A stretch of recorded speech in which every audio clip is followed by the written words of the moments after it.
great personal development means you have to overcome low self-esteem.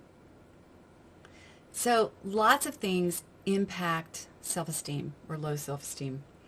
Sometimes people don't think that they deserve whatever it is, like the good things in life. Right. They don't feel that they deserve a great relationship or to have more money or to experience a great career or to just be happy at all, right? For whatever reason, their programming internally is that they're undeserving. Yeah. There's also, I don't think I can. Yeah. You know, here's this great opportunity, but I don't think I could be somebody that could do that. Yeah. Right? Other people can do that, but I can't. That's Right. That's them. Right. And just a general lack of confidence, lack, in your own abilities, in the ability to, step up and actually claim what is yours, right? Or what is available, the opportunities out there. And so we wanted to talk about some of that today. Yeah. Well, all of those things are low self-esteem. Right. And how you view yourself is entirely the name of the game. Henry Ford, one of his most famous quotes ever, is, whether you think you can or you think you can't, you're right. Indeed. If you don't feel that you're deserving, you're not going to get it, because you don't deserve it, because in your head, you don't deserve it. Right. If you don't think that you are capable of doing that thing, pursuing that thing, getting that, that one person, whatever it is, you're not, because you don't think you are. It's all about what's in here. It doesn't matter if other people say, you're fabulous. If you don't think so, you're doomed. If everybody around you says you're stupid and you're not going to get anywhere, but you on the inside know, or at the very least you say, no, I'm going to do it.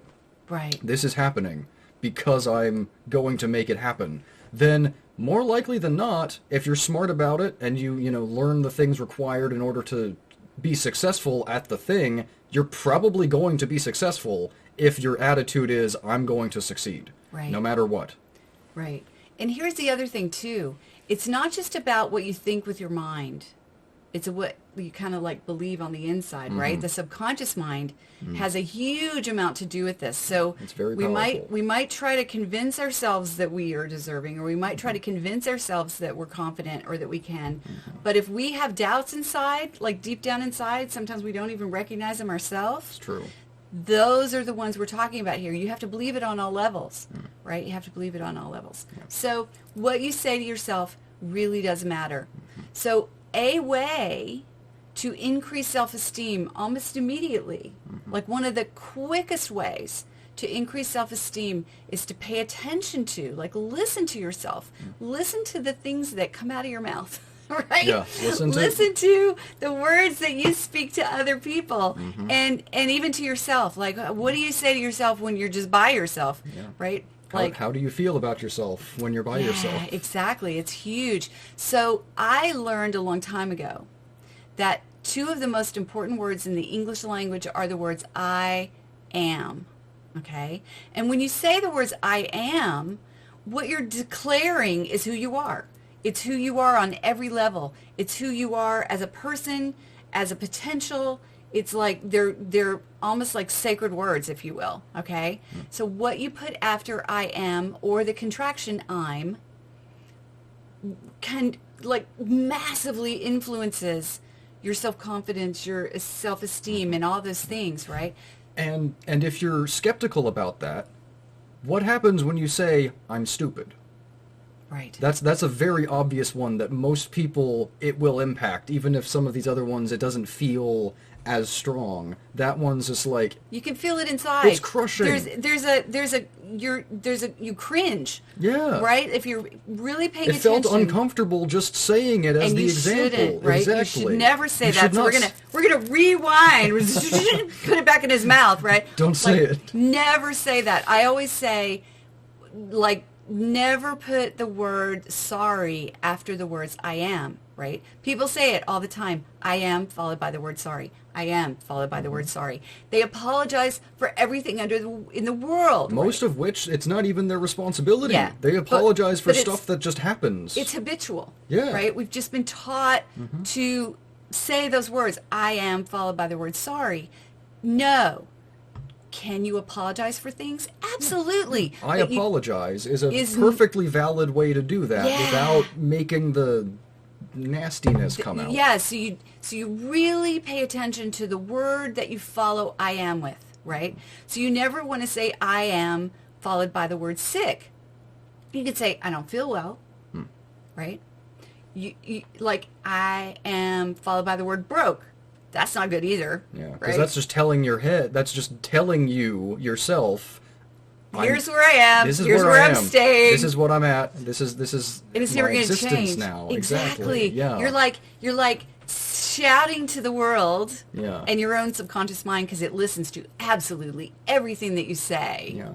And this a brilliant example that was conducted by a PhD, Dr. Susan Jeffers, who is unfortunately no longer with us, in her book Feel the Fear and Do It Anyway.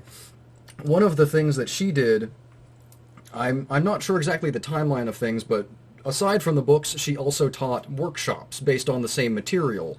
And one of the things that she would do often is, a group activity, and she would have somebody, single someone out and then place them there and tell them, okay, tell yourself 10 times, I'm weak, over and over 10 times, and then she would have them put their arm out in front of them and then press down on it, and it would drop immediately. Versus, I'm strong 10 times, push down much stronger, because inside that's what you think. And then, of course, naturally, there are going to be doubters who don't believe that this works, and so she would leave the room and have the gathering of students determine, without her there, which one that person was going to say to themselves. They would say it to themselves, then she would come back into the room and do the muscle testing, and it was still exactly the same result every single time. Right. And that is a PhD psychologist doing real work with, essentially a live experiment showing that, yes, what you tell yourself has a physiological impact Right. on your responses to things. Right. So the strength and weakness really matters, and your words have the biggest impact on that. And that's why in this video we wanted to really bring that out, really let you know this principle, because people that have low self-esteem have an incredibly difficult time, getting promotions or having relationships work, or, self-esteem impacts everything you're trying to achieve in life. And we want you to achieve everything you want. Because essentially personal development is developing your self-esteem, more or less. It really is. It really is. Yeah.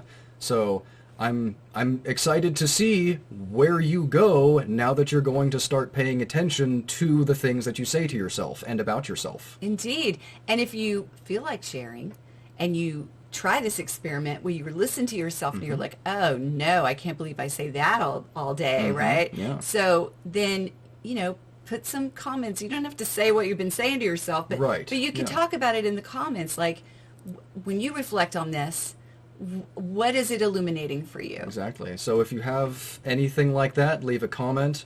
If you've learned something here, go ahead and hit the subscribe button. You're certainly going to learn more valuable things from this channel. And yeah, leave a like since you've made it this far and you've clearly liked the video. All right. Until next time.